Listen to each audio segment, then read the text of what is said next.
तो बच्चों आज हम चैप्टर करने जा रहे हैं स्ट्रक्चर ऑफ एटम। तो स्ट्रक्चर ऑफ एटम में पहले आपने देखा होगा बेटा, जो अभी आपका कौन सा स्ट्रक्चर चल रहा है एटम का, बोर एटॉमिक मॉडल, है ना। तो उस स्ट्रक्चर की में अगर हम बात करें तो ये जो मैंने स्ट्रक्चर यहाँ पर बना रखा है आपको दिखाई पड़ रहा होगा, ये है जो आपको बताया गया है कि इलेक्ट्रॉन्स अपने फिक्स ऑर्बिट में रिवॉल्व करते हैं और क्या होता है बीच में, क्या होता है बेटा, न्यूक्लियस होता है जिसमें प्रोटॉन और न्यूट्रॉन होते हैं। इस तरीके का कुछ स्ट्रक्चर हम लोग अभी तक पढ़ रहे हैं।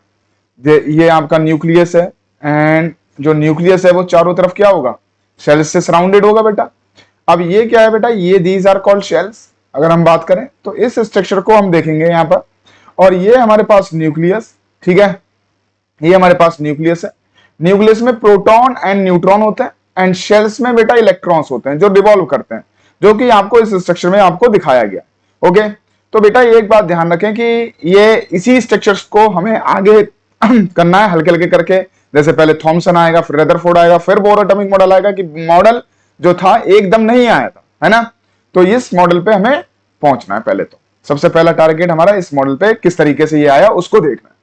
तो सबसे पहले देखें, atom is the smallest particle of matter. Atom जो होता है वो स्मॉलेस्ट पार्टिकल होता है मैटर का। अगर कोई मैटर है वो छोटे छोटे पार्टिकल से मिलकर बना होता है, इनको नाम दे दिया गया क्या, एटम।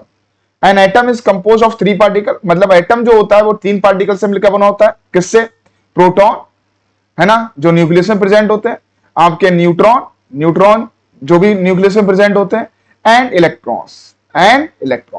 इलेक्ट्रॉन्स क्या करते हैं, अपने फिक्स ऑर्बिट में रिवॉल्व करते हैं। ये इलेक्ट्रॉन्स न्यूक्लियस के जो चारों ओर क्या करते हैं, रिवॉल्व करते हैं। तो बढ़ते हैं हम नेक्स्ट स्लाइड की तरफ। तो इस पे हमें देखना है, पहले तो हमने स्ट्रक्चर ऑफ एटम देख ही लिया है। नेक्स्ट वन, हल्के हल्के करके किस तरीके से डिस्कवरी हुई, किस तरीके से इलेक्ट्रॉन की डिस्कवरी हुई, किस तरीके से प्रोटॉन की डिस्कवरी हुई और किस तरीके से न्यूट्रॉन की डिस्कवरी हुई, ये चीज देखेंगे, ठीक है। तो सबसे पहले पढ़ते हैं डिस्कवरी। तो सबसे पहले देखो बेटा, पार्टिकल है, तो पार्टिकल्स यहां पर है, डिस्कवरी, ठीक है। फिर है nature of charge and amount of charge and मास। तो बेटा सबसे पहले ध्यान रखो बेटा, इलेक्ट्रॉन, प्रोटॉन एंड न्यूट्रॉन। तो अगर हम देखें तो इलेक्ट्रॉन की डिस्कवरी की थी थॉमसन ने, प्रोटॉन की डिस्कवरी की थी रदरफोर्ड ने, एंड न्यूट्रॉन की डिस्कवरी की थी चैडविक ने। इसको सबसे पहले याद रखने का तरीका बेटा ये है, इसमें अगर आप चाहें तो बड़ी आसानी से इसको याद कर सकते हैं, ईट पर नाच, है ना। ये कई जगह आपने पढ़ा होगा, है ना। तो ये ट्रिक है कि इसको हम आसानी से याद कर सकते हैं कि भाई ई का मतलब इलेक्ट्रॉन, क्या, इलेक्ट्रॉन, और टी का मतलब क्या, थॉमसन, ठीक है, थॉमसन, ठीक। ये हमने यहां पर किया। प्रोटॉन, पी से मतलब प्रोटॉन, और आर का मतलब क्या हो गया यहां पर, रदरफोर्ड। तो रदरफोर्ड ने डिस्कवरी की थी, है ना, प्रोटॉन की। तो हल्के हल्के इसको देखेंगे, अभी बहुत कुछ पढ़ना है इसमें हमें। और न्यूट्रॉन की डिस्कवरी किसने की थी, अगर हम बात करें तो न्यूट्रॉन की डिस्कवरी जो की थी वो की थी चैडविक ने। किसने की थी बेटा, चैडविक। ओके, तो ईट पर नाच तरीके से हम इसको याद कर लेंगे। इलेक्ट्रॉन की डिस्कवरी थॉमसन ने, प्रोटॉन की डिस्कवरी रदरफोर्ड ने, और न्यूट्रॉन की डिस्कवरी की थी चैडविक ने। अगर आपसे कोई पूछे कि बेटा यहाँ पर कि चार्ज कौन सा रहेगा इलेक्ट्रॉन पे, तो आप सब लोग जानते हैं कि इलेक्ट्रॉन पे जो चार्ज रहता है that is called negative. Negative charge present, ये आपको दिखाई पड़ रहा है। कैसा चार्ज प्रेजेंट है, नेगेटिव चार्ज प्रेजेंट, ठीक है। प्रोटॉन पे कौन सा चार्ज प्रेजेंट होता है, तो प्रोटॉन पे होता है बेटा पॉजिटिव चार्ज, एंड न्यूट्रॉन पे, न्यूट्रॉन इज न्यूट्रल। अगर आप देखोगे तो न्यूट्रॉन पे क्या रहता है, न्यूट्रल रहता है, ठीक है। तो वो तो आपको मालूम है, बहुत सिंपल है। लेकिन कितना चार्ज रहता है वो ध्यान रखें।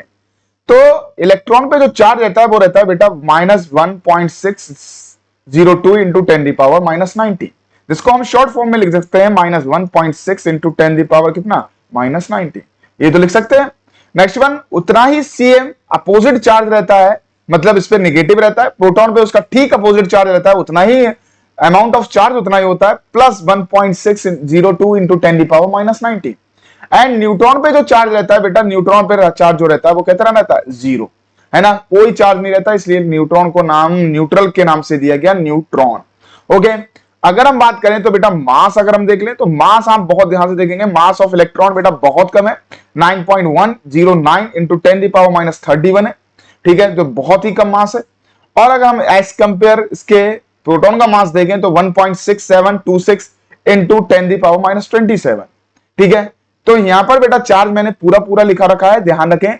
यहां पर जरा थोड़ा सा गौर फरमाएं, है ना, 1.6 इंटू 1.6726 इंटू 10⁻⁻27, ये जो है बेटा केजी में होगा, और ये जो होगा वो भी केजी में होगा, और ये जो है बेटा यहाँ पर लिखना भूल गए, that is called in KG, है ना। और ये जो होगा वो कूलाम में है चार्ज, ये कूलाम में, तो केजी में है।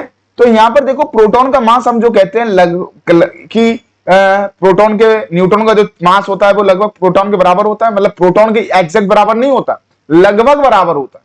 तो देखो यहाँ पर 1.67, वहां तक तो सेम है क्योंकि यहां तक तो प्रोटॉन भी सेम है, फिर आता है 26, फिर यहां आता है बेटा 49। तो इसका मतलब न्यूट्रॉन का जो मास होता है बेटा थोड़ा सा प्रोटॉन से क्या होता है, बड़ा होता है, ठीक है। तो यहां पर हमने पढ़ा चार्ज ऑन प्रोटॉन, है ना, चार्ज ऑन इलेक्ट्रॉन एंड क्या, मास of electron, mass of proton और मास ऑफ न्यूट्रॉन, और किस किसने इसको डिस्कवर किया। नेक्स्ट वन हमारी बात आ रही है बेटा हल्के हल्के, डिस्कवरी ऑफ इलेक्ट्रॉन और कैथोड रे एक्सपेरिमेंट। तो बेटे पहले बात ध्यान रखें कि डिस्कवरी ऑफ इलेक्ट्रॉन किसने की थी, जे थॉमसन ने, और विलियम क्रुक जो थे, अगर आपसे पूछे तो कैथोड रे की डिस्कवरी किसने की थी, तो विलियम क्रुक ने की थी। The discovery of cathode rays, बेटा ध्यान रखना, अगर हम बात करें तो डिस्कवरी ऑफ कैथोड रेस, याद रखना है डिस्कवरी ऑफ कैथोड रेस। अभी आएगा बेटा नीचे की तरफ होगा कहीं ना कहीं, ठीक है। एक्सपेरिमेंट विलियम क्रुक और जूलियस फिल्कर ने किया था। कैथोड रे जो आपके होते हैं उसकी डिस्कवरी की थी विलियम क्रुक। किसने की थी, विलियम क्रुक। आगे बात समझ में। और discovery of electron J Thomson ने। तो अभी हम बात करेंगे आगे की तरफ कि कैसे कैसे ये आइडिया लगा। तो सबसे पहले ध्यान रखो बेटा, ये एक आइडिया लिया गया, जैसे एक हमने क्या किया, किस तरीके से एक्सपेरिमेंट किया। तो आप यहां पर नीचे देख रहे होंगे बेटा, यहां पर एक कैथोड रे डिस्चार्ज ट्यूब है, this is called cathode ray discharge tube. ये डिस्चार्ज ट्यूब यहां पर लिखा हुआ है, this is called cathode ray discharge tube ली, जिसकी लंबाई कितनी थी, 60 सेंटीमीटर थी, ठीक है, 60 सेंटीमीटर थी। और ये लगे हुए हैं दो इलेक्ट्रोड्स, कैथोड एंड एनोड।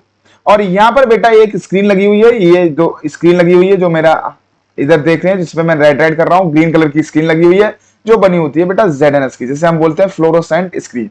क्या बोलते हैं, फ्लोरोसेंट स्क्रीन।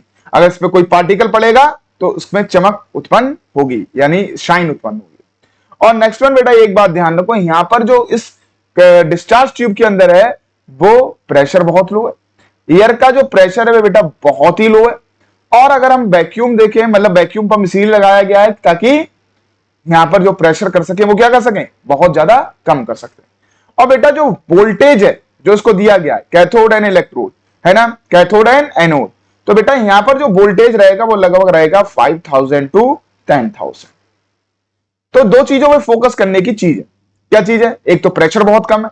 जो हमने एक इंस्ट्रूमेंट लिया हुआ है बच्चों, इसमें ध्यान रखना है दो चीजों में, जो मैं बोल रहा हूं अभी वो ध्यान रखें कि प्रेशर बहुत कम है और वोल्टेज बहुत हाई है। यस और नो, है ना। तो ध्यान रखना है अब क्या करना है इस पे, ये कैसे करके एक्सपेरिमेंट, ये किस तरीके से इंस्ट्रूमेंट बनाया गया, किस तरीके से अरेंज किया गया, ऐसा ही अरेंज क्यों किया गया, यहां पर प्रेशर बहुत लो क्यों दिया गया और वोल्टेज बहुत हाई क्यों लिया गया। तो ये बात इसलिए है बेटा क्योंकि आपने देखा होगा कि जब हम किसी चीज को बैटरी से लगा देते हैं और दो इलेक्ट्रोड्स को, मेरे पास मान लो दो इलेक्ट्रोड्स है, जब कोई चीज बैटरी से लगा दी, मान लो ये दो इलेक्ट्रोड्स है और दोनों इलेक्ट्रोड्स को मैंने क्या कर दिया, बैटरी से लगाया, और बैटरी से लगाने के बाद उनको टच किया तो स्पार्क प्रोड्यूस होता है। क्या होता है, स्पार्क प्रोड्यूस होता है। तो यहां पर जो विलियम क्रुक थे उन्होंने क्या किया, मैं इन दोनों इलेक्ट्रोड्स को बिना टच करे क्या करूंगा, क्या करेंगे, स्पार्क प्रोड्यूस करेंगे बिना टच करे, है ना। ये तो बात समझ में आ गई। इसीलिए यहां पर बेटा कैथोड को अलग और एनोड को अलग रखा गया है। इसके अंदर कोई गैस फिल है, जो कैथोड रे ट्यूब है, मतलब डिस्चार्ज ट्यूब है, इसके अंदर क्या है, एक कोई गैस फिल है ना, कोई भी हमने गैस ले ली, ठीक है। अब क्या करेंगे, ये प्रेशर लो क्यों रखा गया, क्योंकि बेटा ध्यान रखना है कि जैसे हमने देखा कि ऊपर बादलों में क्या होती है, बिजली कड़कती है, ठीक है। तो वो कैसे कड़कती है, क्या होता है उसमें, ठीक है, क्यों वहां पर जो आपका स्पार्क प्रोड्यूस हो रहा है, जब आप देखते होंगे तो बिजली कड़कती है, तो उसको लेके अगर आप देखें तो कैसे कड़क रही है, यानी कैसे वहां पर बिजली प्रोड्यूस हो रही है, तो वहां पर प्रेशर कैसा होता है, बहुत लो होता है। तो वही कंडीशन रखी गई, वहां पर तो कोई इलेक्ट्रोड्स आपस में टच नहीं हो रहे ना, तो वहां पर क्या हुआ है बेटा, वहां पर प्रेशर कैसा है, बहुत लो। और उस बिजली का, उस जो लाइट गिरती है, बिजली होती है ऊपर बादलों में, उसका वोल्टेज क्या होता है, बहुत हाई होता है। इसलिए वही कंडीशन देख के ये वोल्टेज जो है हाई रखा गया है और प्रेशर बहुत लो रखा गया है। और दो इलेक्ट्रोड्स अलग अलग रखे गए क्योंकि बिना टच किए स्पार्क प्रोड्यूस करना है। तो देखेंगे, अब आगे देखें, ये हमने कैथोड रे डिस्चार्ज ट्यूब के बारे में देख लिया। डिस्चार्ज ट्यूब में 60 सेंटीमीटर लॉन्ग है। दूसरी बात, दो इलेक्ट्रोड कंसिस्ट करती है, एक anode and cathode. Anode is positive and cathode is negative. जो एनोड है, कैथोड है, देखो यहां पर नेगेटिव दे रखा है और एनोड जो है वो पॉजिटिव दे रखा है। ठीक है, यहां पर एक ZNS की स्क्रीन लगी हुई है, किस side? At the back side of the anode, ZNS की। ठीक है, जैसे हम बोलते हैं क्या, फ्लोरोसेंट की स्क्रीन ग्रीन कलर की होती है। इसके अंदर कोई गैस फिल है, वैक्यूम पंप लगा हुआ है प्रेशर को कम करने के लिए। ठीक है, अब आगे की तरफ बढ़ते हैं हम। यहां पर ये सब दे रखा है, विलियम एक्सपेरिमेंट किया था by William Crook and Julius Plucker ने इन 1879। डिस्चार्ज ट्यूब थी 60 सेंटीमीटर लॉन्ग, वैक्यूम पंप था to reduce the pressure and tube also called Crook tube. इसको नाम दिया गया था क्या, क्रुक ट्यूब भी नाम बेटा दिया गया था। ओके, आगे बढ़े, चल आगे बढ़ते हैं। तो ऑब्जर्वेशन क्या हुआ, तो ये तो हमने जान लिया। ठीक है, डिस्कवरी किसने की थी, ध्यान रखना है, इलेक्ट्रॉन की थॉमसन ने। कैथोड रे की जो इंस्ट्रूमेंट अरेंज किया गया था बेटा, वो किसने किया था, जूलियस प्रिकर और विलियम क्रुक ने। ठीक है, क्या देख के किया था वो मैंने आपको बता दिया बेटा। अब यहां पर देखेंगे कि क्या किया गया, तो देखो ऑब्जर्वेशन क्या हुआ। तो ऑब्जर्वेशन क्या हुआ बच्चों, यहां पर हाई वोल्टेज रखा गया था, that is high voltage. First point is high voltage 5000 to 10000 voltage is applied between the two electrodes. दो इलेक्ट्रोड्स के बीच में जो वोल्टेज रखा गया था that is 5000 to 10000। Okay, voltage बहुत हाई था, है ना। ये क्यों रखा गया था अभी देखेंगे। ठीक है, it is sealed glass tube filled with gas. बेटा जो ये कैथोड रे डिस्चार्ज ट्यूब है, ये सॉरी डिस्चार्ज ट्यूब है, इसमें क्या भरी गई थी, कोई गैस भरी गई थी। यहां पर क्या थी, एक गैस भी फिल थी। ठीक है, gases are poor conductor of electricity. तो मैं ये कह रहा था कि वोल्टेज हाई क्यों रखा गया था, वो इसलिए रखा गया था, gases are poor conductor of electricity under ordinary condition. अगर हम देखें सिंपल कंडीशन में देखें तो जो गैसेस होती हैं वो पुअर कंडक्टर होती है इलेक्ट्रिसिटी की। इलेक्ट्रिसिटी को एक जगह से दूसरी जगह नहीं ले जा सकती। They become conductor at high voltage and low pressure. लेकिन बेटा अगर हम देखें तो गैसेस जो होती हैं वो हाई वोल्टेज पे और लो प्रेशर पे क्या हो जाती हैं बेटा, कंडक्टर हो जाती है। इसलिए टेम्परेचर को क्या रखा गया था, बहुत ज्यादा हाई रखा गया था और प्रेशर को बहुत लो रखा गया था, ताकि हमें गैस को कैसा बनाना है, कंडक्टर बनाना है। ठीक है, when the pressure inside is the tube is 10 the power minus 2, यहां पर बेटा 10 the power minus 2 है, ध्यान रखना। ठीक है, तो इसको ऊपर लगाना भूल गए हैं। तो 10 the power minus 2 atm the reduced residual gas in the tube begins to glow। जब इतना प्रेशर हो जाता है जो इसके अंदर गैस भरी होती है बेटा, वो ग्लो करना स्टार्ट कर जाती है, मतलब आपका क्या, एकदम चमक उत्पन्न करने लगती है। The colour of the glow depends upon the nature of the gas taken. मतलब जो ग्लो ऑफ गैस है, मतलब वो किस पे डिपेंड कर रहा है, नेचर ऑफ द गैस। मतलब किस पे डिपेंड करेगा, जिस तरीके की गैस रख रही होगी उसी तरीके का आपका क्या करेगा, ग्लो। ठीक है, किसी में ज्यादा ग्लो होता है, किसी में कम ग्लो होता है ना। Pressure reduce 10 the power minus 4 atm, तो बेटा 10 the power minus 4 atm लिख लेना इसको, 10 the power minus 4 atm। जब हमने प्रेशर को 10 the power minus 4 atm कह दिया तो क्या हुआ, द गैस डिसअपियर। और जो गैस हो गई, जो दिखना स्पार्क प्रोड्यूस हो रहा था, मतलब चमक उत्पन्न हो रही थी उस टाइम, वो डिसअपियर हो गई। करंट स्टिल फ्लो, मतलब करंट फ्लो होना स्टार्ट हो गया गैस के द्वारा, करंट यानी अब गैस जो हो गई वो कंडक्टर बन गई, किसकी, इलेक्ट्रिसिटी की। If perforated its anode is used in faint greenish glow is seen behind the anode on a fluorescent screen। तो बेटा क्या हुआ, जैसे ही बेटा ये गैस डिसअपियर होना स्टार्ट हो गई, तो ये क्या हुआ, कैसे पता चला कि किधर से किधर की तरफ गैस जा रही है, किधर से किधर की तरफ पार्टिकल जा रहे हैं। तो यहां पर एक बेटा ZNS की स्क्रीन लगी हुई थी, ये वाली, जिसको हमने बोला था फ्लोरोसेंट स्क्रीन। इस पे बेटा स्पार्क प्रोड्यूस होने लगा, मतलब इस पे पार्टिकल्स आके टकराए, यानी यहां पर लिख रखा है परफोरेटेड एनोड। परफोरेटेड का एनोड का मतलब इस एनोड के अंदर क्या हुआ था, इसके अंदर छेद थे, है ना। मतलब ये कैसा था, इसके अंदर छेद थे। तो यहां से जो पार्टिकल्स निकले वो किधर की तरफ गए, ये कैसे पता चला, यानी कैथोड से पार्टिकल आ रहे थे और एनोड की तरफ आ रहे थे। तो वो कैसे पता चला, क्योंकि जो ZNS की स्क्रीन लगी थी वो एनोड के पीछे लगी हुई थी, और यहां पर क्या कर रहा था, जैसे ही कोई पार्टिकल स्ट्राइक करेगा तो क्या होगा, वहां पर एक स्पार्क प्रोड्यूस हो रहा था। इससे पता चला जो पार्टिकल्स है वो कैथोड से किसकी तरफ आ रहे हैं, एनोड की तरफ। क्योंकि ZNS की स्क्रीन कहां लगा रखी थी, जो ग्रीन इश ग्लो था वो कहां लगा रखा था, एनोड के पीछे। एनोड कैसा था, परफोरेटेड। परफोरेटेड का मतलब उसके अंदर क्या था, होल्स थे। है ना, जिससे आसानी से जो पार्टिकल जा रहा है वो क्या जाए, उस स्क्रीन पे ऑब्जर्व किया जाए। मेरी बात समझे? तो यहां पर हमने ये देखा, अब हुआ क्या इस चीज का हमने देखा, तो हमने देखा बेटा पहली बात तो वोल्टेज हाई रखा गया था, ठीक है, वोल्टेज हाई रखा गया था दो इलेक्ट्रोड्स के बीच में, और जो गैस थी वो क्या थी, गैस फिल की गई थी। और गैसेस होती है poor conductor at low ordinary condition, मतलब ऑर्डिनरी कंडीशन पे जो गैसेस होती हैं वो क्या होती हैं, पुअर कंडक्टर होती हैं। बट अगर हम लोग प्रेशर को लो कर दे, वोल्टेज को हाई कर दें तो कंडक्टर बन जाती है।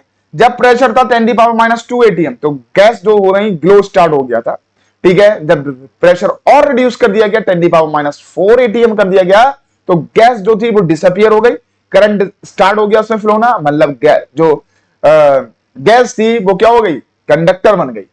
If perforated anode is use तो बेटा क्या हुआ, फिर आपको देखा बेटा डिसअपियर तो हो गई, लेकिन ये दिखा कैसे, जो स्क्रीन पीछे लगी हुई थी यहां पर स्पार्क प्रोड्यूस होने लगा था, इससे ये पता लग रहा था बेटा कोई ना कोई चीज आके यहां पर टकरा रही है। लेकिन आ कहां से रही है, फ्रॉम कैथोड, है ना, टू एनोड। अब आगे देखेंगे बेटा, ठीक है।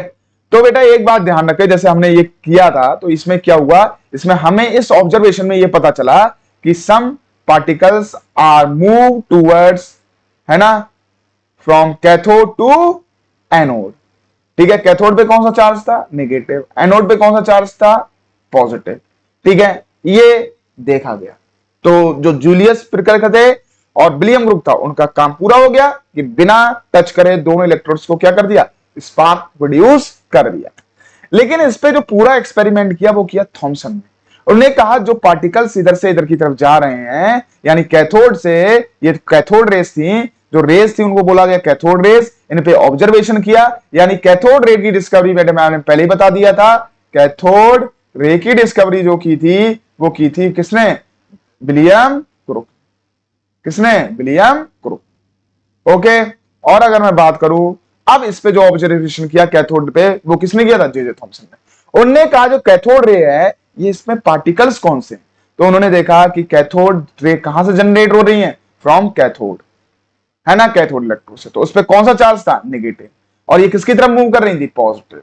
तो याद रखें उन्होंने कहा कैथोड रे जिन पार्टिकल्स से मिलकर बनी हुई है उन पार्टिकल्स का नाम दिया गया था इलेक्ट्रॉन। क्या नाम दिया गया था, इलेक्ट्रॉन। यानी कैथोड रेज जो थी वो नेगेटिव चार्ज पार्टिकल से मिलकर बनी हुई थी और उन पार्टिकल का नाम दिया था क्या, इलेक्ट्रॉन। आगे बच्चों समझ में कि जो बेटा कैथोड रे की डिस्कवरी विलियम क्रुक ने की थी, बट इस पे जो पार्टिकल्स थे, इस पे जो ऑब्जर्वेशन किया वो किसने किया, जे थॉमसन ने। जे थॉमसन ने किया, उन्होंने कहा जो कैथोड रे हैं उसमें नेगेटिव चार्ज है, यानी ये जो पार्टिकल, ये जो कैथोड रे बनी हुई है वो नेगेटिव चार्ज पार्टिकल से मिलकर बनी हुई है, बिकॉज ये कैथोड से प्रोड्यूस हो रही है, मतलब कैथोड मतलब जिसपे नेगेटिव चार्ज था, ठीक है, वहां से प्रोड्यूस हो रही है और किसकी तरफ मूव कर रही है, पॉजिटिव की तरफ, because negative opposite sign attract which each other. तो यहां से निकल रही थी तो इधर को जा रही थी, इसका मतलब इस पे कौन सा चार्ज था, नेगेटिव, और उन नेगेटिव पार्टिकल्स का नाम दे दिया गया बेटा क्या, इलेक्ट्रॉन्स। ओके आगे बढ़ते हैं। तो इलेक्ट्रॉन की डिस्कवरी तो हो चुकी थी, अब हम प्रॉपर्टीज पढ़ते हैं ऑफ कैथोड रेज। तो cathode ray travel in straight line. अगर आपसे पूछे कि प्रॉपर्टीज लिखिए तो आपको लिखना है सबसे पहला point, cathode ray travel in straight line. Cathode ray जो थी वो स्ट्रेट लाइन में मूव कर रही थी। ये मैंने ऑब्जेक्ट रख दिया, क्या हुआ इसके, अगर मैंने जो cathode ray from anode to cathode जा रही थी, कैथोड टू एनोड जा रही थी, ये हमने एनोड ले लिया। ओके, एनोड कैसा था आपका, पॉजिटिव चार्ज। जब ये इधर से इधर की तरफ जा रही थी तो इसके बीच में एक बेटा बहुत ये एक क्या ऑब्जेक्ट रख दिया गया, एक फाइन टाइप में ऑब्जेक्ट रख दिया गया, तो इसकी बिल्कुल क्लियर इमेज, जो क्लियर शेडो थी वो पीछे की तरफ बन रही थी। अगर आपकी कोई चीज है तो बेटा आपकी क्या होगी, अगर रेज आ रही है, जैसे ऊपर से सनलाइट आती है तो क्या होता है, जब रेज वो सीधी आ रही है तब आपकी जो शेडो है वो कहां बनती है, पीछे की तरफ। इसका मतलब ये है कि जो रेज आ रही है वो क्या आ रही है, इन अ स्ट्रेट लाइन। यानी कैथोड रे कैसे ट्रेवल कर रही थी, इन स्ट्रेट लाइन। तो when a solid object is placed in the path of the cathode ray, is shadow is notice immediately behind it. मतलब अगर किसी के पीछे, ऑब्जेक्ट के पीछे अगर इमेज बन रही है, इसका मतलब जो रेज आ रही थी वो कैसी आ रही थी, बिल्कुल सीधी। This shows that cathode ray travel in straight line. Next one, second property, cathode ray are made up of material. If a light pedal wheel is placed in its path, it will start rotating. तो इन्होंने कहा कि भाई जो cathode ray हैं वो कोई particle nature भी शो करती है। अगर मैं मैंने अगर बहुत लाइट पैडल का कोई व्हील बीच में रख दिया, यहां पर क्या रखा, यहां पर बेटा कोई लाइट पैडल का व्हील रखा गया है, यहां पर ये देखिए, ये बनाया गया है, बहुत हल्का एक पंखा रखा गया, फैन रखा गया। अब क्या हुआ, अगर कोई बहुत हल्का फैन रखा गया है और उसमें मैं लाइट डालूं तो क्या वो मूव करेगा क्या? अगर मैं उस पर लाइट डाल दूं तो क्या मूव करेगा? नहीं करेगा, है ना। इसका मतलब अगर मैं उस पर कोई चीज स्ट्राइक करूं तो वो क्या करेगा? मूव करना स्टार्ट कर देगा, है ना। इसका मतलब बेटा जो कैथोड रे थी उनमें बेटा आपका क्या था? पार्टिकल नेचर भी था। ये पार्टिकल नेचर शो कर रही है कि अगर कोई ऑब्जेक्ट अगर बीच में रखा गया उसको मूव कर दिया, इसका मतलब कैथोड रे में एक पार्टिकल नेचर भी था। वैसे अगर हम लाइट डालें तो बेटा लाइट से ये मूव नहीं करेगा, लेकिन अगर हम इस पे कोई पार्टिकल मारे तो ये क्या होगा? थ्रो करें इस पे तो ये क्या करेगा? मूव करेगा। इसका मतलब ये क्या कर रहा था? एक पार्टिकल नेचर भी शो कर रही। तो दो चीजें पढ़ी, कैथोड रे जो है move in straight line and cathode ray are made up of material particles. Okay, तो ये हमारे पास है। Next one property of cathode ray के थर्ड प्रॉपर्टीज हम बात कर रहे हैं। Cathode ray consist of negative charge particle. भाई ये कैसे पता किया? वो तो पता कर लिया गया था कि ZNS की स्क्रीन लगाई गई थी at the back side of the anode, जिसमें हमें साइन उत्पन्न हो रही थी। तो ये मान लिया गया था कि जो पार्टिकल्स थे वो कैथोड से आ रहे हैं और एनोड की तरफ जा रहे हैं। बट क्या हुआ इसमें? हुआ ये कि ये तो पता लग गया था, उसको और कंफर्म करने के लिए हमने क्या किया? इस कैथोड रे के चारों तरफ क्या लगा दिया? इलेक्ट्रिक फील्ड अप्लाई कर दिया। एक इलेक्ट्रोड ऊपर नेगेटिव और एक इलेक्ट्रोड नीचे पॉजिटिव। तो जब कोई रॉड है, कोई ऑब्जेक्ट है, उसके जो आपकी डिस्चार्ज ट्यूब है उसके नीचे पॉजिटिव लगा दिया गया और उसके नीचे ऊपर नेगेटिव।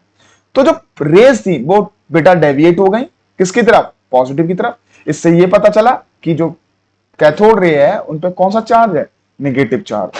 कैसा चार्ज है? बिकॉज बेटा अगर उस वो मूव हो जाती है किसकी तरफ? नेगेटिव की तरफ, तो उस पे कौन सा चार्ज होता है? पॉजिटिव। बिकॉज बेटा पॉजिटिव साइन किस साइन को अट्रैक्ट करेगा? Opposite sign. तो पॉजिटिव साइन किसको अट्रैक्ट कर रहा था? नेगेटिव साइन को। ठीक है, इसलिए तो अट्रैक्ट हुई। अगर ये पॉजिटिव होता और ये भी पॉजिटिव होता तो क्या करती? रिपेल करती। ठीक है, पॉजिटिव होता तो नेगेटिव की तरफ जाता। इससे हमें पता चला if we applied electric field, है ना, अराउंड दी किसके तरफ हमने लगाया? Around the discharge tube. ठीक है, तो बेटा देखें को क्या हुआ?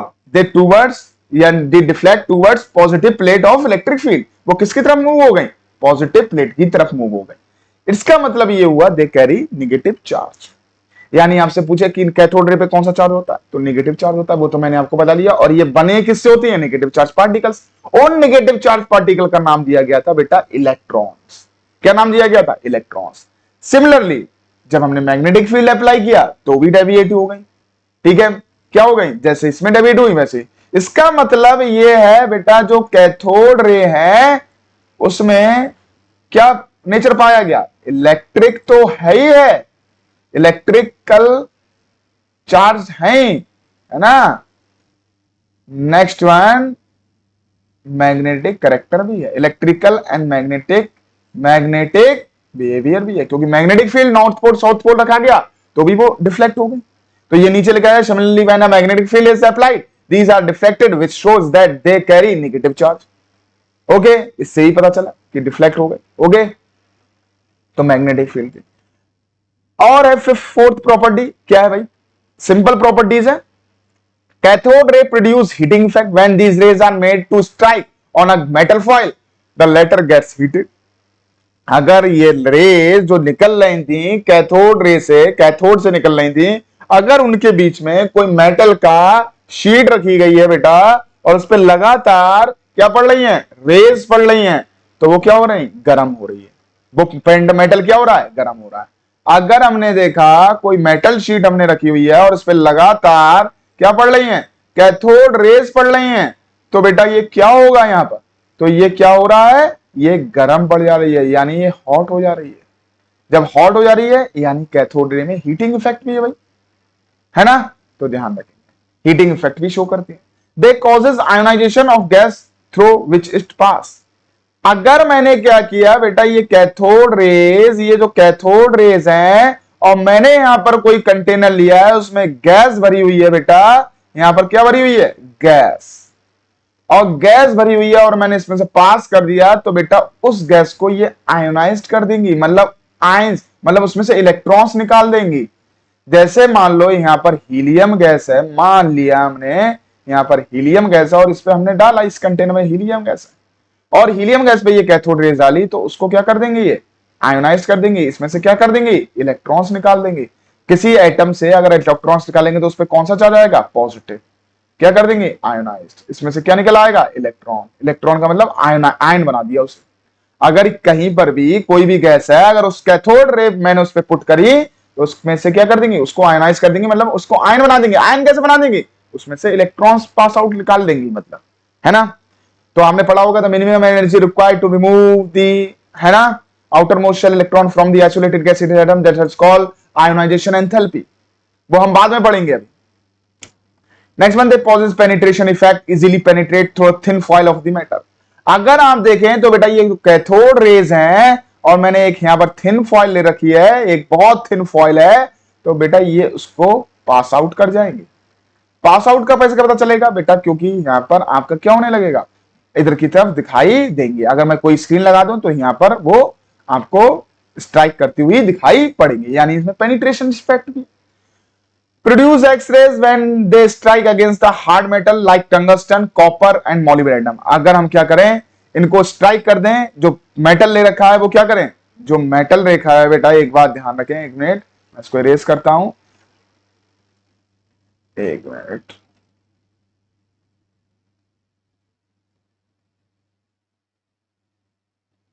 क्या करें, अगर मैंने कोई टंगस्टन, ठीक है, टंगस्टन का हमने ले लिया, टंगस्टन को हम किससे रिप्रेजेंट करते हैं, डब्ल्यू से, ठीक है, टंगस्टन की क्या ले ली, कोई मेटल शीट ले ली, ठीक है, और उसको क्या करिए, इसको कैथोड रे को उससे गुजारा, तो ये क्या करेंगे, कौन सी रेस प्रोड्यूस करेंगी, x rays.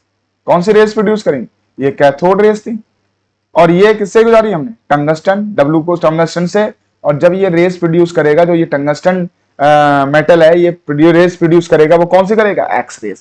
Cathode ray affect the photoelectric effect is called fogging. अगर बेटा फोटो इलेक्ट्रिक इफेक्ट की मतलब समझ रहे हैं आप, क्या ध्यान रखेंगे, तो उसको क्या बोला गया, fogging. The effect of photo electric photographic plate, this is called fogging. आगे बढ़ते हैं हम लोग, ठीक है।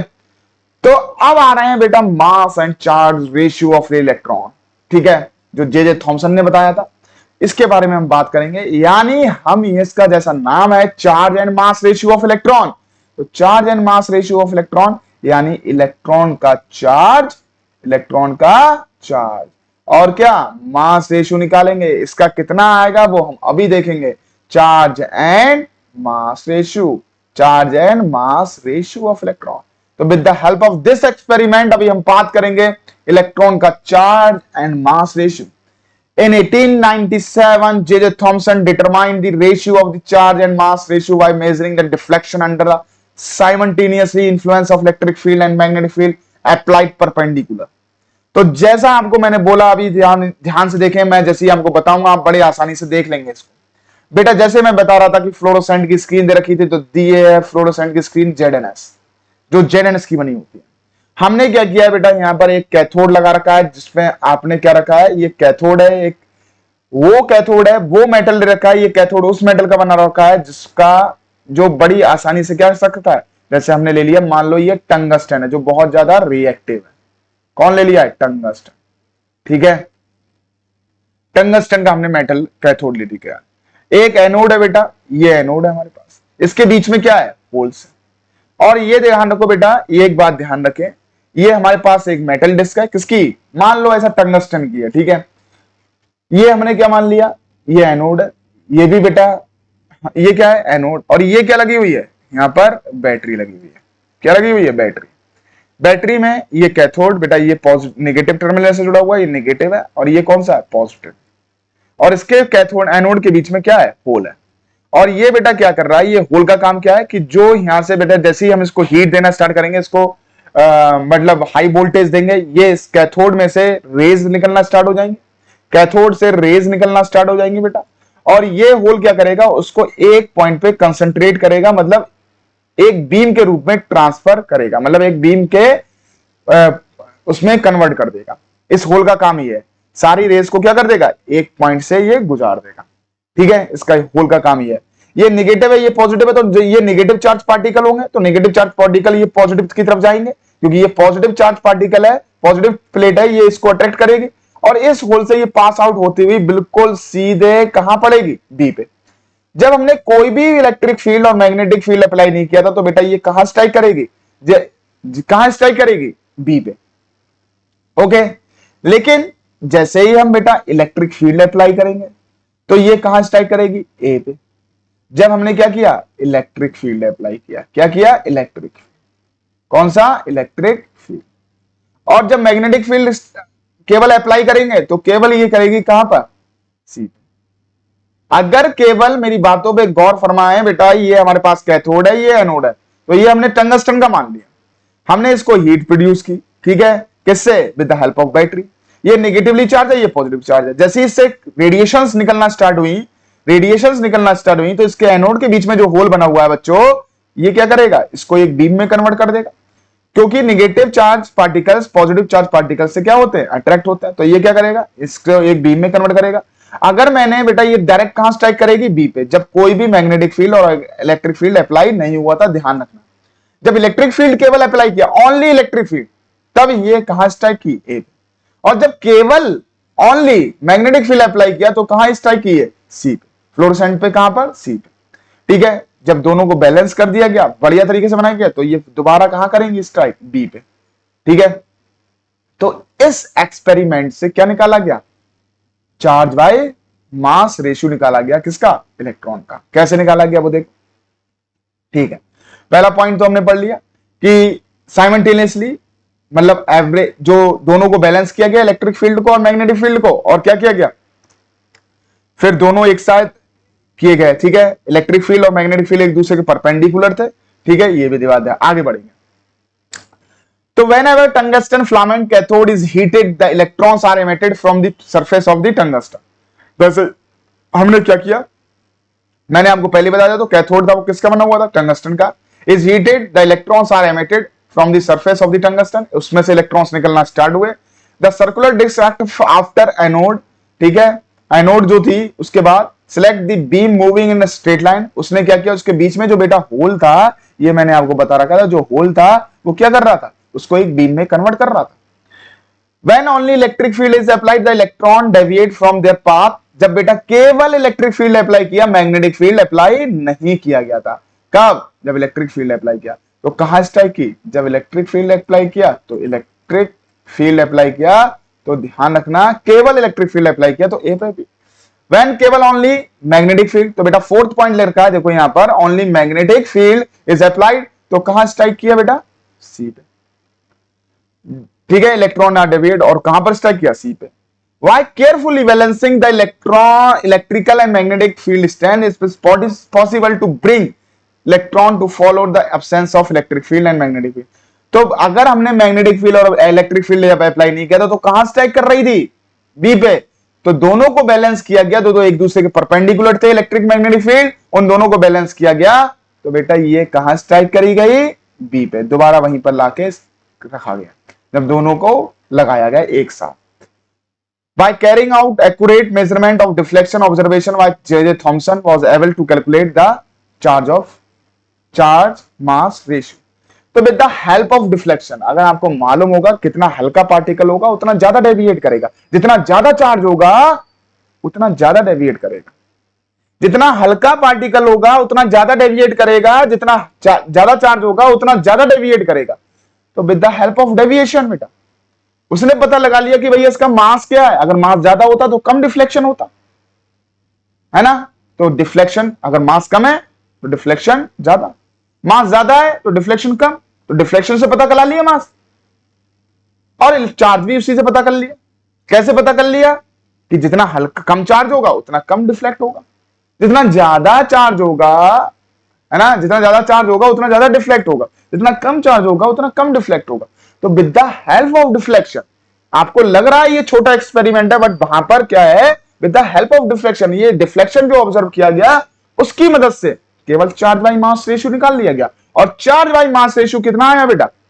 The value of charge by mass ratio was found to be E by m 1.758820 into 10 the power 11 coulomb kg। ये charge आ गया, ये आपका क्या आ गया? चार्ज बाई मास रेशियो आ गया। m is the mass of electron in kg and E is the magnitude of electron, वो magnitude of charge in coulomb. Okay बच्चों, with the help of deflection.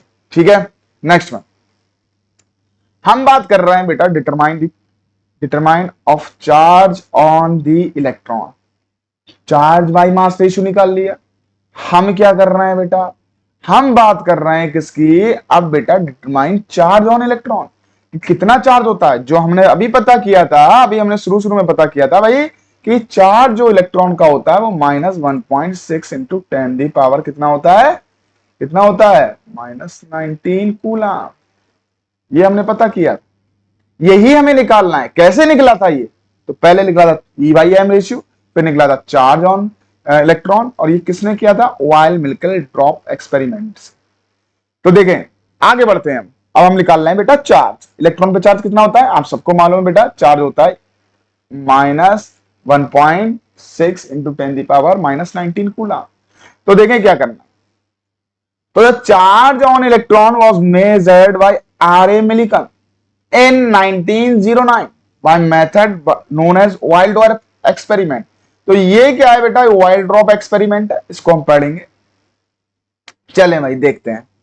तो पहला पॉइंट क्या रखा है, बहुत ध्यान से समझेंगे, थोड़ी सी बड़ी आसानी से इसको हम समझ लेंगे। स्मॉल ड्रॉप ऑफ ऑयल, पहला पॉइंट देखें बेटा, small drop of oil is form of mist or form by a sprayer, atomiser बोला उसको, and these are allowed to enter through a tiny hole of upper plate of electric charge। क्या बोला गया देखो इस point में? इस point में ये बोला गया बेटा कि यहां पर जो एटोमाइजर है भाई, क्या है? एटोमाइजर है। ये क्या कर रहा है? ये जो ऑयल भरा हुआ है, ऑयल को इतना स्प्रे कर रहा है कि उसका साइज, जो ऑयल ड्रॉप का साइज है, वो इलेक्ट्रॉन के साइज के लगभग बराबर हो, मतलब साइज बहुत छोटा है। जो क्यों यूज किया गया इसका? क्योंकि हमें जो ऑयल ड्रॉप्स हैं उनकी ड्रॉप का जो साइज चाहिए वो क्या चाहिए? बहुत छोटा। तो स्प्रे करते हैं तो उसका साइज क्या कर दिया उसने? छोटा। तो एटोमाइजर जो स्प्रे कर रहा है, जिसने मिस्ट बनाई है, ठीक है, स्प्रे किसके? ऑयल बहुत छोटा बना दिया गया, मतलब उसकी ड्रॉप बहुत। A single drop between the plate, ठीक है, ऊपर तो देखें पहले, थ्रू अ टिनी होल। बेटा ऊपर वाली जो ये प्लेट है, ये देखो, ये जो प्लेट दिख रही है आपको, यहां पर क्या है? इसमें एक बीच में होल दे रखा है, जिसमें से ये जो ऑयल ड्रॉप्स हैं वो क्या होंगी? पास आउट होंगी नीचे की तरफ। ओके, अभी बात करें, ऑयल ड्रॉप क्या होंगी? पास आउट होंगी कहां की तरफ? नीचे की तरफ। ओके, एटोमाइजर काम कर रहा है ऑयल ड्रॉप को साइज देने का, कितना? बहुत छोटा सा, है ना, स्प्रे करके। और वो ऊपर वाली जो प्लेट है उसमें क्या है? एक होल है बिटवीन दी प्लेट, है ना। तो वो क्या कर रही है? पास कर रही है किसको? ऑयल ड्रॉप को नीचे की तरफ। A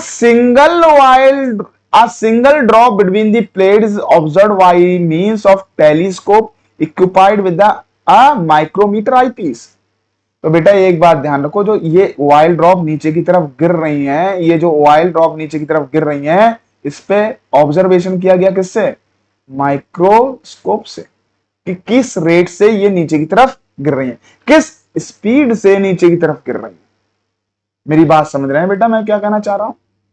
okay, next one, the oil in the form of mist drop fall through the under in the influence of gravitation force. अगर मैं कोई चीज ऊपर की तरफ फेंकता हूं तो वो नीचे की तरफ आती है। ये ऑयल ड्रॉप्स ऊपर की तरफ नहीं जा रही हैं, नीचे की तरफ आ रही हैं। तो क्यों आ रही हैं भाई? क्योंकि इस पे ऑयल ड्रॉप जो है उस पे एक फोर्स लग रहा है, that is called gravitational force. कौन सा? एक फोर्स लग रहा है, that is called gravitational force, है ना, कौन सा लगता है, gravitational force is denoted by g, ठीक है। तो एक ग्रेविटेशनल फोर्स लग रहा है, और जितना ज्यादा ग्रेविटेशनल फोर्स उस पर ज्यादा लगता है जिसका मास क्या होता है, ज्यादा होता है। तो कौन सा फोर्स लग रहा है, F इजिकल टू mg लिख सकते हैं जब इस पे अभी हमने ये काम किया। Measuring the rate of fall these drop, Millikan was able to measure the mass of oil drop. मेरी बात समझें कि क्या कहने का मतलब है। तो बेटा वो किस रेट से गिर रही है, किस स्पीड से नीचे की तरफ गिर रही है, तो उससे क्या निकाला गया बेटा, मास निकाला गया किसका, ऑयल ड्रॉप का। क्या निकाला गया, ऑयल ड्रॉप, क्योंकि जितना ज्यादा मास होगा उतनी तेजी वो नीचे की तरफ गिरेगी और उतना ही ज्यादा ग्रेविटेशनल फोर्स होगा। तो उससे क्या निकाला गया, मास निकाल लिया गया, ठीक है। The air inside the chamber was ionised by passing a beam. अभी तक क्या काम हुआ बेटा, क्या काम हुआ भाई, एटोमाइजर से स्प्रे किया गया, ऑयल ड्रॉप क्यों किया गया, क्योंकि साइज हमें ऑयल का क्या देना था, जो ऑयल ड्रॉप है उसका साइज बहुत छोटा होना चाहिए। ऊपर जो प्लेट थी उसमें बीच में होल था जिसके थ्रू वो नीचे की तरफ आ रही थी। जब आ रही थी तो उसको ऑब्जर्व किया जा रहा था with the help of microscope. Microscope से ये ऑब्जर्व किया जा रहा था वो किस रेट से नीचे की तरफ गिर रही है, किस रेट से नीचे की तरफ बेटा गिर रही है ना। तो उस पर बेटा नीचे की तरफ गिर रही थी तो उस पर कोई ग्रेविटेशनल फोर्स लगा हुआ, तो बेटा जितना ज्यादा ग्रेविटेशनल फोर्स उतना ही लगेगा जितना मास होगा। तो उससे मास को मेजर कर लिया गया, ठीक है, मास of oil drop. Next one कह रखा है the air inside the chamber was ionised, जो इसके अंदर गैस भरी हुई थी, जो एयर भरी हुई थी, the air inside the chamber was ionised by passing a beam of X ray through it. तो बेटा यहां पर क्या किया, तो ध्यान रखेंगे इसमें ये लाइट सोर्स है, ठीक है। चलें यहां पर बेटा क्या किया गया, इसके अंदर एक्स-रेज प्रोड्यूस कर दी गई, इसके अंदर एयर थी तो ये एक्स-रेज मैंने डाली, यहां पर आपको दिखाया नहीं गया, ये एक्स-रेज यहां पर पुट की। तो उसने क्या कर दिया, जो अंदर गैस भरी हुई थी उसको क्या कर दिया, आयोनाइज कर दिया। जो अंदर गैस भरी हुई थी बेटा उसको क्या कर दिया होगा, आयोनाइज कर दिया, मतलब उसमें से इलेक्ट्रॉन्स निकाल दिए होंगे।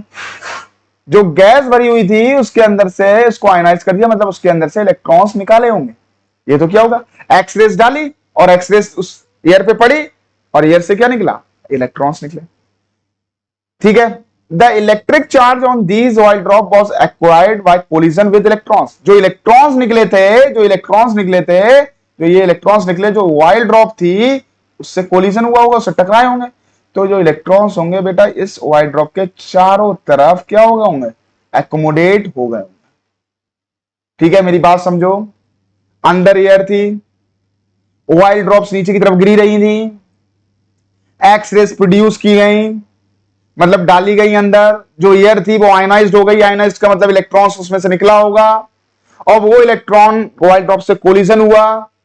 जब कोलिजन हुआ बेटा, जब कोलिजन हुआ तो बेटा क्या हुआ, उस ऑयल ड्रॉप के ऊपर क्या हो गए, इलेक्ट्रॉन्स एक्युमुलेट हो गए, यानी जो ऑयल ड्रॉप थी वो नेगेटिव चार्ज पार्टिकल बन गई है, उस पर कौन सा चार्ज हो गया, नेगेटिव चार्ज हो गया। क्या हो गया, नेगेटिव चार्ज हो गया। तो वही कह रखा है collision with electron. The fall of these charged oil drops can be retarded or made stationary depending upon charge of the droplets and the polarity and strength of the voltage applied through the plate। तो बेटा अब देखो क्या किया गया बेटा, electric field यहां पर दिखाया गया है, आपको ये दिखाया गया है। यहां पर क्या किया, इलेक्ट्रिक फील्ड अप्लाई कर दिया गया, ये कैथोड, ये एनोड है और ये कैथोड है। ये प्लेट को बेटा पॉजिटिव से जोड़ा गया और इस नीचे वाली प्लेट को नेगेटिव से जोड़ा गया। अब इस पे बेटा चार्ज आ गया, ऊपर वाली प्लेट पे पॉजिटिव और इस वाली पे नेगेटिव। तो क्या करेंगे, और इस ड्रॉप पे कौन सा चार्ज होगा, नेगेटिव चार्ज, क्योंकि इस पे इलेक्ट्रॉन्स आ चुके हैं। और जब इलेक्ट्रॉन्स आ चुके हैं तो बेटा इस पे पॉजिटिव चार्ज है, तो ये क्या करेगा, इलेक्ट्रोस्टैटिक फोर्स ऑफ अट्रैक्शन लगेगा। तो बेटा मैं आपको इधर समझा देता हूं, बड़े ध्यान से देखें, किधर समझाएं, इधर थोड़ा सा स्पेस कम है, ठीक है। तो मैं आगे वाले में समझाता हूं अगर आपको स्पेस होगा। देखो क्या हुआ, ये ऑयल ड्रॉप गिर रही है, इस पे कौन सा चार्ज था, नेगेटिव चार्ज आ गया, क्योंकि इलेक्ट्रॉन्स थे बेटा, क्योंकि इलेक्ट्रॉन्स एक्युमुलेट हो गए थे इस पे। तो बेटा एक प्लेट ऊपर की तरफ थी और एक प्लेट नीचे की तरफ थी बेटा। ऊपर जो एक बैटरी थी, इसको एक क्या किया गया था, इसको पॉजिटिव से कनेक्ट कर दिया गया था, पॉजिटिव टर्मिनल से, और इसको किससे किया गया था, नेगेटिव टर्मिनल से। तो ये जो ध्यान रखना, ये नेगेटिव टर्मिनल से किया गया था, तो ये जो प्लेट है वो कैसी होगी, नेगेटिव चार्ज पार्ट हो गई होगी। नेगेटिवली चार्ज हो गई, और ये कैसे हो गई, क्योंकि पॉजिटिवली। तो क्या किया गया बेटा, इसको इतना, जब ये नेगेटिवली चार्ज हो गई, ये पॉजिटिव चार्ज हो गई, तो बेटा ये याद रखना, ये एक दूसरे को अट्रैक्ट कर रहा होंगे। क्या कर रहा होंगे, अट्रैक्ट कर रहा होंगे, क्योंकि इस पे नेगेटिव, इस पे पॉजिटिव। तो इसको क्या किया गया बेटा, स्टेशनरी बना दिया गया, मतलब रोक दिया गया। क्या रोक दिया गया, जितना हमने इतना चार्ज लगाया, इतना वोल्टेज इसको दिया कि इस ड्रॉपलेट को क्या कर दिया गया, रोक दिया गया। क्योंकि इस पे कौन सा फोर्स लग रहा होगा, इस पे फोर्स लग रहा होगा electrostatic force of attraction, electrostatic force of attraction, force of attraction. बेटा अपोजिट साइन है ना, तो इसको अट्रैक्ट किया होगा, और इस ड्रॉपलेट को क्या कर दिया, स्टेशनरी कर दिया, रोक दिया गया। अब इस पे क्लियरली ऑब्जर्वेशन किया गया, यही तो किया हमने, बस कुछ नहीं करना है, बड़ा सिंपल एक्सपेरिमेंट। ठीक है, फिर क्या हुआ, मिलकर conduct the magnitude of electrical charge Q on the droplets is always the internal multiple of the charge. ध्यान रखना है बेटा, उतना ज्यादा चार्ज होगा जितने ज्यादा इस पे इलेक्ट्रॉन एकोमोडेट होंगे। उस ड्रॉपलेट पे उतना चार्ज होगा बेटा जितने ज्यादा इलेक्ट्रॉन्स उस पे, एक हमारे पास क्या है, एक ड्रॉपलेट है, और ड्रॉपलेट पे जितने ज्यादा इलेक्ट्रॉन्स होंगे, यानी नंबर ऑफ मल्टीपल, जितने ज्यादा इलेक्ट्रॉन्स होंगे उतना ही ज्यादा चार्ज होगा। वो ही हमारा ये बताएगा। With the help of this बेटा इन्होंने क्या निकाला, क्या निकाल लिया, चार्ज निकाल लिया। क्या निकाल लिया, चार्ज। कैसे निकाला होगा, तो आपने पढ़ा होगा बेटा, क्या ध्यान रखना है बेटा, बड़े ध्यान से करना है। ठीक है, तो आपने देखा जब फोर्स नहीं लग रहा था, जब मैंने इलेक्ट्रिक फील्ड अप्लाई नहीं किया था फर्स्ट कंडीशन में, तो मैं पहले इसको रफ करता हूं, ध्यान रखना है, थोड़ा सा अपना विजुअलाइजेशन बढ़ाना है। मैं इसको रफ करता हूं पहले, और एक बात ध्यान रखें, समझाते हैं। इन फर्स्ट केस, ठीक है, फर्स्ट केस में क्या होगा, ध्यान रखना है बेटा। ठीक है, केस फर्स्ट, जब बेटा ड्रॉपलेट नीचे की तरफ गिर रही थी, ओके, तो उस पर कौन सा फोर्स लग रहा था, ग्रेविटेशनल फोर्स। तो फोर्स इक्वल टू होता है बेटा mg, जब इलेक्ट्रिक फील्ड अप्लाई नहीं हुआ था। Electric field do not apply, जब इस पे कोई भी चार्ज इस ड्रॉपलेट पे नहीं था, नॉर्मल था ना, तो हमने बैटरी लगाई थी उस टाइम, नॉर्मल प्लेट थी, दोनों नीचे की तरफ गिर रहा था, F इजिकल टू mg। तो बेटा यहां पर एक फोर्स लागू हो रहा होगा, F इजिकल टू mg। ये फर्स्ट कंडीशन। दूसरा केस क्या था, सेकंड केस में क्या हुआ बेटा, ये जो ड्रॉपलेट थी ये नेगेटिवली चार्ज थी, और ऊपर एक प्लेट थी वो पॉजिटिवली चार्ज थी, क्योंकि अब बेटा इलेक्ट्रिक फील्ड अप्लाई कर दिया गया, और नीचे कौन सा था, नेगेटिवली चार्ज था। अब इलेक्ट्रिक फील्ड क्या कर दिया गया था, अप्लाई कर दिया गया, ये समझ लो। ठीक है, ऐसे ही समझ लें, मैंने जल्दी जल्दी बना दिया, इलेक्ट्रिक फील्ड अप्लाइड।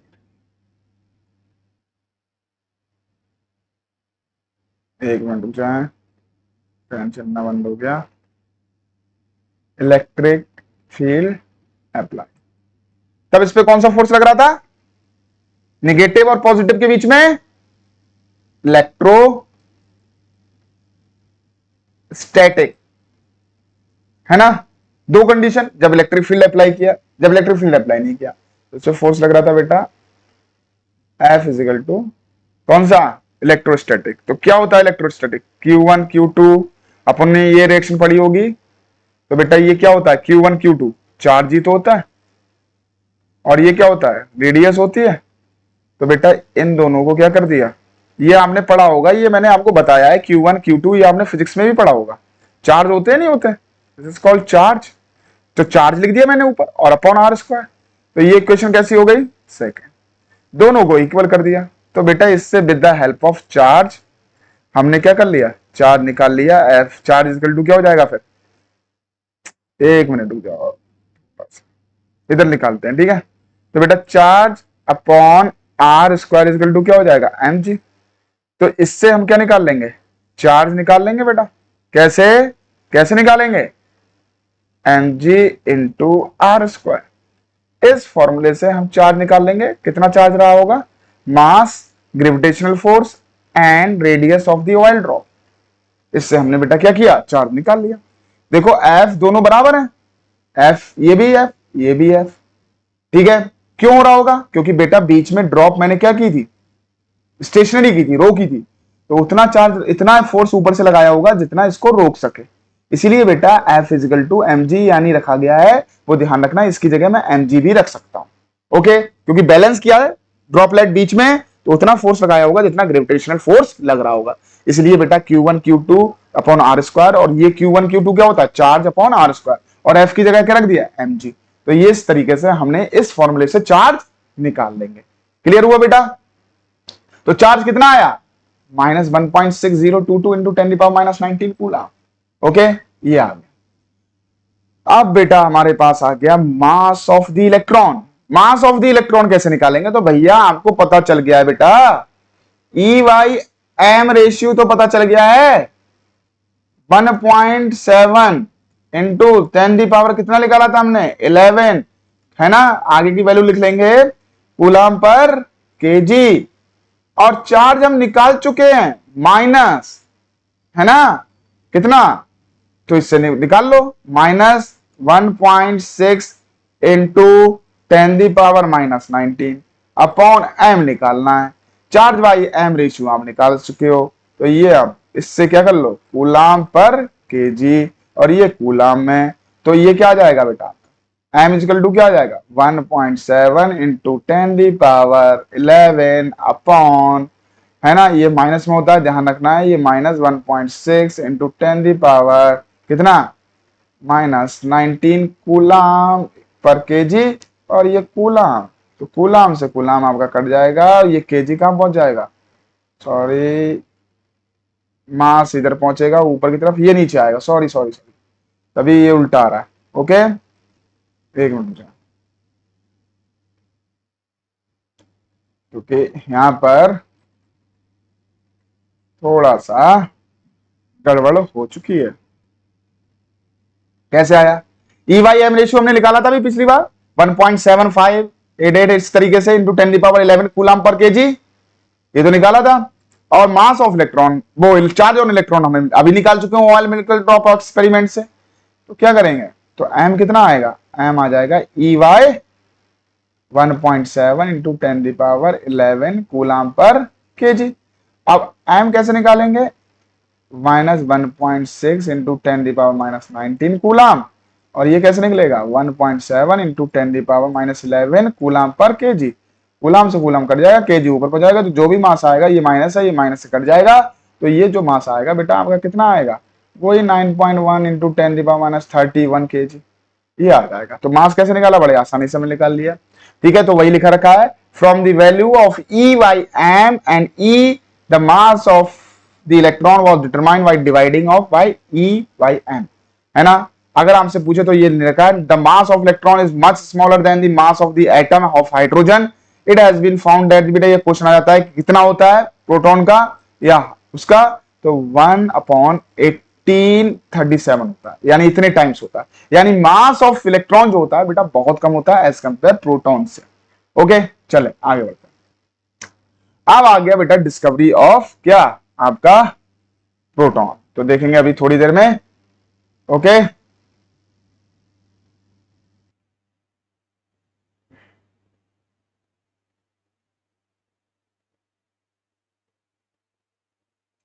हाँ तो बेटा अब हमारा चल रहा है डिस्कवरी ऑफ प्रोटॉन।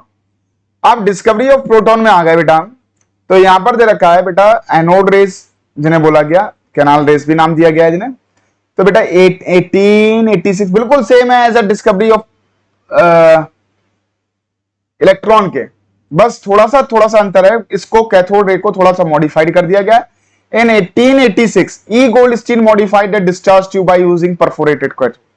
गोल्डस्टीन, ध्यान रखना कभी कभी आता है बुकों में लिखा हुआ है कि discovery of proton is by Goldstein. Goldstein ने बेटा एनोड रेस की डिस्कवरी की थी, जैसे विलियम क्रुक ने की थी किसकी, कैथोड रेस की। डिस्चार्ज ट्यूब को मॉडिफाइड कर दिया गया, थोड़ा सा मॉडिफाइड कर दिया। अब क्या मॉडिफाइड कर दिया गया, जो कैथोड है, देखो इधर कैथोड डायग्राम में देखो कैथोड, उसको परफोरेटेड बना दिया गया।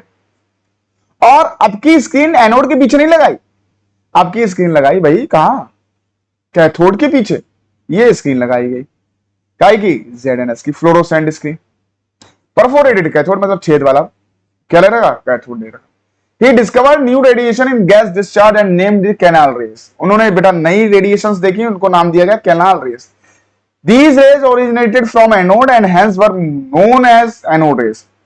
आपकी ये रेस कहां से प्रोड्यूस हुई, निगेटिव से, मतलब पॉजिटिव से हुई प्रोड्यूस, और किधर की तरफ चली, निगेटिव की तरफ। तो इनको बोला गया क्या, एनोड रेस। जैसे वो कैथोड से हुई थी, ये एनोड से हुई, तो इनको बोला गया एनोड रेस। अब हुई बात ये discovery of proton. In 1919 Ernest Rutherford discover a new subatomic particle which has later name as proton. तो बेटा ये जो इंस्ट्रूमेंट अरेंज किया गया था वो गोल्डस्टीन ने किया गया था और मॉडिफाइड किया गया था, और जो इस पे एनालिसिस किया गया था वो किया गया था अर्नेस्ट रदरफोर्ड ने।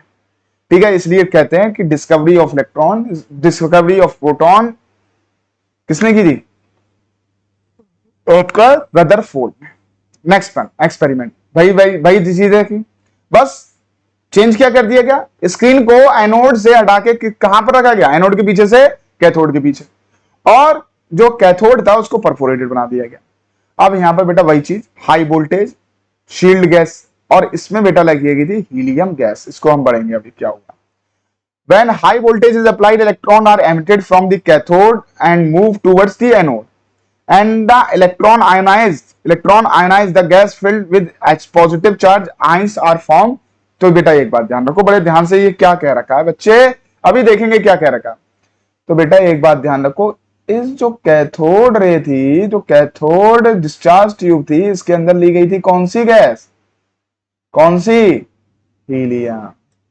अब हीलियम के साथ हुआ क्या, जैसे बेटा हमने इलेक्ट्रिसिटी प्रोड्यूस की, हाई वोल्टेज प्रोड्यूस किया, तो हुआ क्या कि बेटा यहां से जो हीटिंग इफेक्ट के कारण जो रेज आपकी हुई, हीटिंग इफेक्ट के कारण ये क्या हो गई, आयोनाइज्ड हो गई, हीलियम गैस आयोनाइज्ड हो गई। आयोनाइज्ड का मतलब इसमें से इलेक्ट्रॉन्स निकले, हीलियम गैस में से क्या निकले, इलेक्ट्रॉन्स निकले। तो इलेक्ट्रॉन्स जब निकले तो बेटा ये हीलियम गैस कैसी हो गई, आयोनाइज्ड हो गई, मतलब हीलियम 2+ बना लिया इसने। आयोनाइज्ड का मतलब इलेक्ट्रॉन्स निकले और ये कैसी हो गई, आयोनाइज्ड हो गई। तो इस पे कौन सा चार्ज आ गया बेटा, पॉजिटिव। इस पार्टिकल पे कौन सा चार्ज आ गया, पॉजिटिव। अब भाई इधर कैथोड है हमारे तरफ, इधर क्या है, कैथोड, और इधर क्या है, एनोड। तो इलेक्ट्रॉन्स तो बेटा जा रहे होंगे, जो इलेक्ट्रॉन्स निकले होंगे वो तो जा रहे होंगे एनोड की तरफ, लेकिन जो पॉजिटिव चार्ज था हीलियम के ऊपर वो किधर जा रहा होगा, कैथोड की तरफ, because cathode is negative charge और negative opposite sign attract each other. तो जो रेज, जो हीलियम के पॉजिटिव पार्टिकल्स थे, जो हीलियम पे पॉजिटिव चार्ज आ गया था, वो किधर की तरफ मूव कर रहे थे, कैथोड की तरफ। तो ये लग रहा था जो रेज आ रही हैं वो कहां से आ रही हैं, एनोड टू कैथोड की तरफ आ रही है, इसलिए उनको बोला गया एनोड रेज। ठीक है, और उसकी जो शाइन उत्पन्न हो रही थी वो कहां हो रही थी, at the back side of the cathode. तो जो नेगेटिव, जो कैथोड एनोड रेज आ रही थी उन पे कौन सा चार्ज था, पॉजिटिव चार्ज, क्योंकि हीलियम की थी वो। इलेक्ट्रॉन्स तो अपने मूव कर रहे थे, लेकिन बेटा उन्हें वो तो एक्सपेरिमेंट पहले कर चुके थे, तो अब डिस्कवरी कर रहे हैं किसकी, प्रोटॉन की। तो इन पॉजिटिव चार्ज पार्टिकल का नाम क्या दे दिया गया था, प्रोटॉन।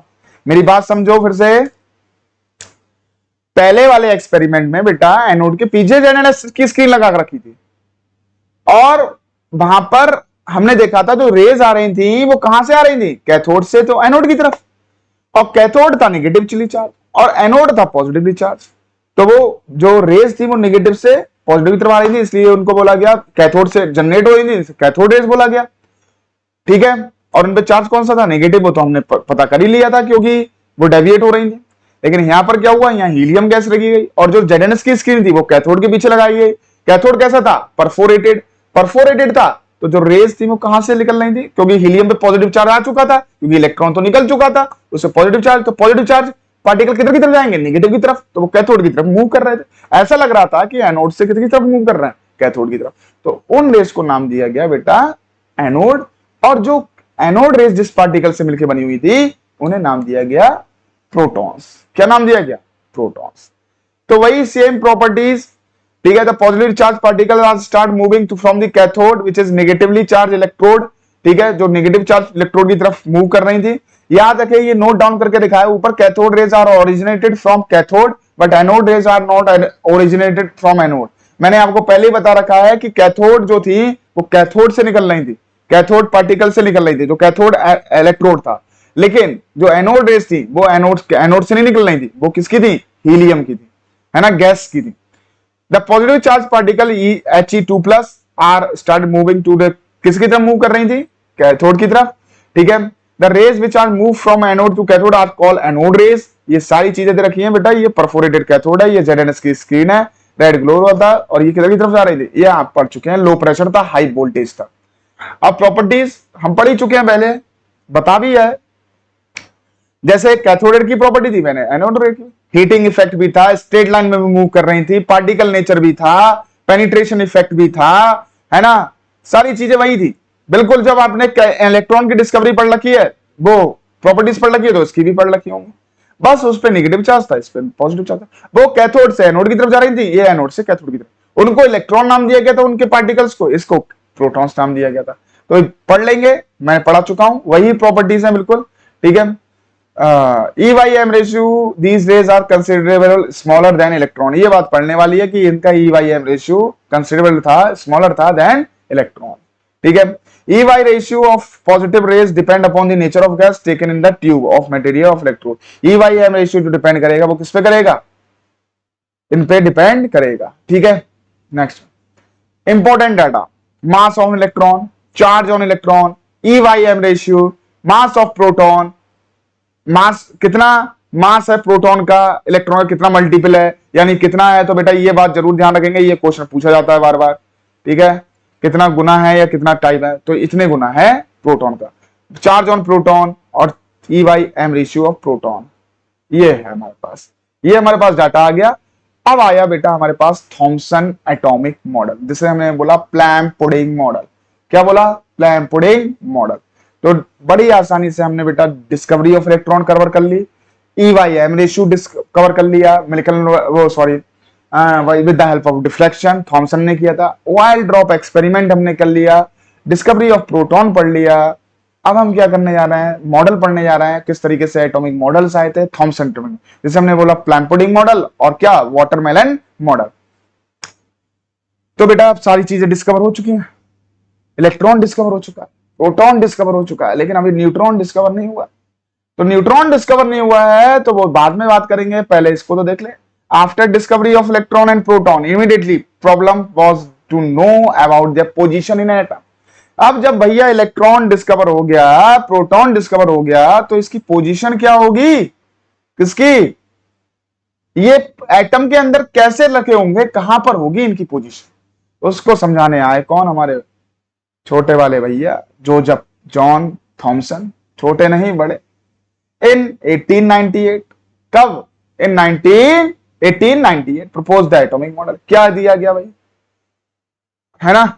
तो आप देखेंगे इसमें, तो यहां तक मैं आपको कवर कर चुका हूं। तो ये क्या हुआ था, तो ध्यान रखेंगे बेटा, इन्होंने क्या किया था, एक स्फेरिकल है, बाकी आपको बेटा ये अदर वीडियोस में आपको मिल जाएगा। तो हमने ये क्या रखा था, इन्होंने क्या बताया था मैं बता देता हूं कि इलेक्ट्रॉन, इन्होंने कहा था कि ये एटम जो होता है वो स्फेरिकल होता है, और इलेक्ट्रॉन जो होता है वो एटम जो होता है स्फेरिकल होता है, जो इसके अंदर जो पॉजिटिवली चार्ज होता है वो यूनिफॉर्मली डिस्ट्रीब्यूट होता है, एंड नेगेटिव चार्ज इसके अंदर एम्बेडेड होता है। नेगेटिव चार्ज क्या होता है? एम्बेडेड होता है, ठीक है। और पॉजिटिव और नेगेटिव चार्ज का मैग्नीट्यूड क्या रहता है? इक्वल रहता है। तो एटम इज द न्यूट्रल, बस इतनी सी बात की गई थी। ये एक एटम जो होता है वो स्फेरिकल होता है, स्फेरिकल तो होता है, और जो पॉजिटिवली चार्ज होता है, जो व्हाइट पार्ट लग रहा है आपको, जो मैं लगा रहा हूं, ये सब क्या है? पॉजिटिवली चार्ज, यूनिफॉर्मली डिस्ट्रीब्यूट है। और जो मैं पॉइंट लगा रहा हूं ये रेड कलर के, दीज आर कॉल्ड इलेक्ट्रॉन्स, ये क्या है? इलेक्ट्रॉन्स। और ये व्हाइट वाला पार्ट कौन सा है? ये पॉजिटिव चार्ज है, यानी प्रोटॉन्स, ठीक है। तो उन्होंने कहा जो प्रोटॉन्स में इलेक्ट्रॉन्स एमिटेड होते हैं, और एटम का शेप स्फेरिकल होता है, और जो मैग्नीट्यूड ऑफ पॉजिटिव चार्ज और नेगेटिव चार्ज होता है वो क्या होता है? बराबर होता है, इसलिए एटम न्यूट्रल होता है। तो भाई धन्यवाद, है ना। आगे बढ़ते रहेंगे, और इसके आगे वीडियोस आपको मैंने दे चुके हैं। तो इतना जो शुरू की वीडियोस थी आपकी लैग थी, वो मैंने आपको दे दी बच्चों। ओके, मिलते हैं नेक्स्ट वीडियो में बाद में।